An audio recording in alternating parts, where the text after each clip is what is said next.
ਜਿਹੜੇ ਜ਼ਿਮੀਦਾਰ ਬੜੇ ਪਰੇਸ਼ਾਨ ਹੈ ਕਿ ਟਾਬਲੈਂਕਾਂ ਖਰਾਬ ਹੋ ਜਾਂਦੀਆਂ ਨੇ, ਲੱਖ ਦਾ ਜ਼ਿਮੀਦਾਰ ਨੁਕਸਾਨ ਕਰਾ ਲੈਂਦੇ ਨੇ ਤੇ ਟਾਬਲੈਂਕ ਨਾ ਇਹ ਨਹੀਂ ਲੱਭਦੀ ਕਿਹੜੀ ਟਾਬਲੈਂਕ ਪਾਈਏ। ਜਿਹੜੀ ਜਰਮਨ ਟਾਬਲੈਂਕ ਆਉਂਦੀ ਪਈ ਨਾ ਕੰਪਨੀ ਦਿੰਦੀ ਪਈ ਏ, ਉਹਨੂੰ ਤੁਸੀਂ ਆਉਂਦਿਆਂ ਨਾਲ ਹੀ ਲਾਹ ਦੇਣਾ ਜਾਂ ਤੁਹਾਡੇ ਕੋਲ ਉਹ ਹੈਗੀ ਹੈ ਤਾਂ ਲਾਹ ਦਿਓ।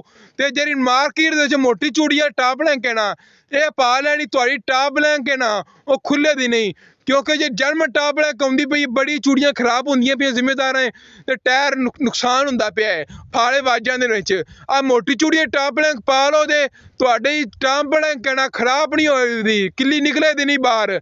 ਸਾਡੇ ਜ਼ਿਮੀਦਾਰ ਬਚਤ ਕਰ ਲੈਂਦੇ ਨੇ 4000 ਦੀ 3000 ਦੀ, ਤੇ ਟਾਬਲੈਂਕ ਨਹੀਂ ਬਦਲਦੇ ਟਾਇਰ ਨੁਕਸਾਨ ਕਰਵਾ ਲੈਂਦੇ ਨੇ।